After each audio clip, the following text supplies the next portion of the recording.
Hey folks, it's Mangrel. Welcome back to the channel. And tonight I'm a little bit unhappy and displeased. Let me explain why. My general displeasure has to do with the current state of controller compatibility with the new DJI O3 system. Here you're looking at my original black remote from 2019 when I first got into FPV. Yes, it's big. Yes, it's ugly. Yes, it's heavy, but it just feels so good. It's got full-size gimbals. But unfortunately, this is no longer supported with the new O3 system. It's also not supported by the new backwards compatibility firmware that came out for the Catalyst Vista last week, which tells me that this is end of life, and I seriously doubt that DJI is going to be supporting this going forward. I hope to be proven wrong because I love this remote so much, but nothing seems to point me in that direction. So let me get rid of this, and then we'll look at the next remote.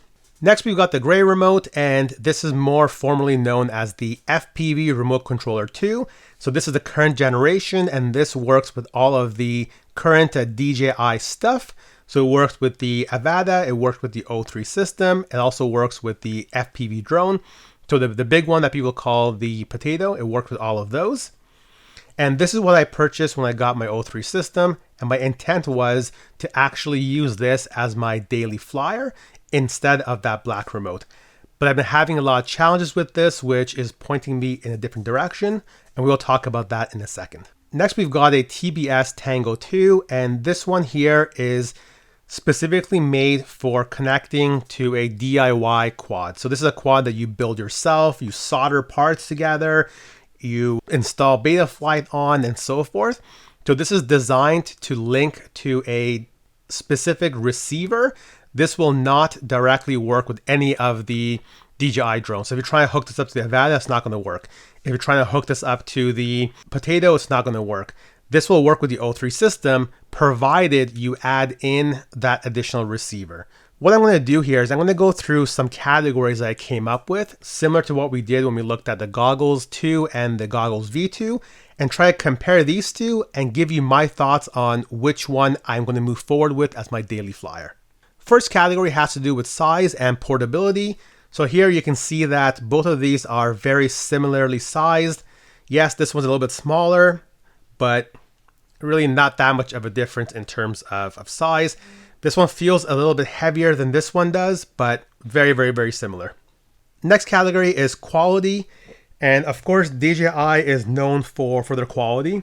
So this one just feels so much more solid in my hands. If I squeeze it, I don't hear any kind of weird creaking noises. If I look around the corners here, everything is just so nicely done. A really good fit and finish. I don't see any imperfections on the plastic. It just feels really good. Even the antenna, it's got a little bit of play, but it feels very solid. Now the TBS, on the other hand, you can tell that it's probably more of a low, not a low quality product by any stretch, but low volume. So the black here in the plastic, you can see it's got different shades to it. You can see the antenna itself, it's got a lot more play. Even if you look at the fit and finish here, you can see it's not perfectly straight lines like DJI. So definitely something to bear in mind. It doesn't have the same kind of quality as the DJI remote. Now, what it lacks in terms of the quality, it definitely makes up for in the next category, and that would be gimbals. My biggest challenge with this one here has to do with the size of the gimbals. These gimbals are super tiny, which makes it very hard to be precise on these sticks. And I think over time, yeah, you can learn these, you can pick it up, but I don't want to go and spend years trying to relearn my big thumbs movements here. So from that perspective, I'm having a challenge with these guys. You also don't have as many kind of configurations and refinements you can do with the stick feel. You can adjust this one here, how tight it is and how easy it is to move up and down, but that is pretty much it. Now, if we look at the Tango 2, this uses full-size gimbals. So you can see very precise. You have a huge amount of personalizations you can do with the gimbals themselves. So even the manual walks you through how you open it up. You can change springs, spring tension. You can do so many different things, and I've already gone ahead and done that. You can also adjust the height of the sticks here. Whereas on the DJI remote, these are set. You can't change these, yet you can replace them. A lot of people end up buying different ones from Amazon, or it comes with two sizes, a small size and a big size. But from a gimbal perspective, 100% the Tango wins. And even looking at these, you can see that the gimbals are the prime kind of purpose of this remote. They're very large, right in your face. Next category has to do with compatibility. So if you are looking to fly the DJI drones, you have to get this, no question about it. Now, if you are purely into DIY quads, well, this will work for that. This will not connect to the Avada or the Potato, but for the purpose of your DIY, so the drones you build yourself, you solder wires, you install Betaflight on, you tighten screws on, this will work for that. The other part of compatibility has to do with kind of longevity. We know the DJI system goes through refresh cycles.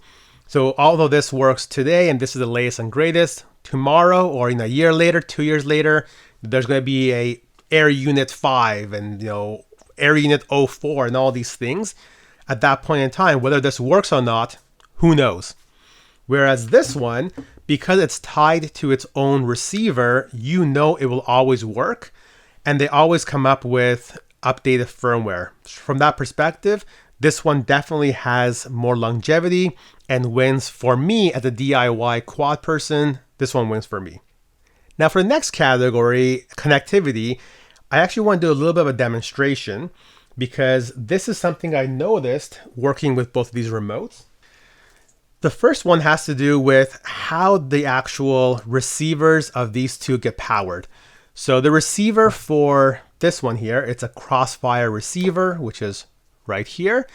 If I was to plug this guy into my computer using the USB cable, that is enough power to turn on the receiver and have it connect. So when working on the bench, this is way easier to work with. Whereas this guy, I have to connect the battery, which will power on the Air Unit, which we all know starts to overheat in a couple of minutes. So you have to work very fast if you're doing any kind of bench work with this guy here. I want to show you something else as well, because this is something very, very interesting. And Mads Tech found this initially, but it goes a little bit deeper than what he found. Let me turn both of these on, and I want to show you something. Welcome to Tango 2. Because this is quite interesting, and no one's spoken about this yet. Okay, so both these remotes are on. Flashing means it's trying to connect. Pulsing means it's trying to connect. So we're looking for a green here, we're looking for a solid light here. I'm going to plug this in and check and see how long it takes for these guys to connect. So 1, 2, 3, plugged in. This is already connected. That's green. This is green. Now I am still waiting for this guy to connect. I am still waiting. So you can see this gets very annoying anytime I'm trying to work on the quad and the bench. I keep having to wait like this. And I'm still waiting. Hello, Mr. DJI. Oh, hello. So now it's connected. It took so long for it to connect that sometimes it makes you wonder, is it actually going to work? And I did have a failsafe with this. Now, I'm not sure why that happened. It happened just the one time. So take it for what it's worth. I will show you a little clip of how that happened and when it happened. It hasn't happened since, but definitely shook my confidence in this. Now, the other thing I want to show you, I'm going to go ahead and power on my Goggles 2. So let me bring my Goggles 2 into view here. So we'll have to wait a couple seconds for it to connect. Okay, so the goggles have connected, and here it's still connected. So everything is good so far. Now I'm going to turn these goggles off. And oh, you see, as soon as the goggles turn off or lose signal, this guy also gets disconnected. And in those 2-3 seconds, this guy's crashed, he's caught fire, bad things have happened until this reconnects. And if I now turn this back on again,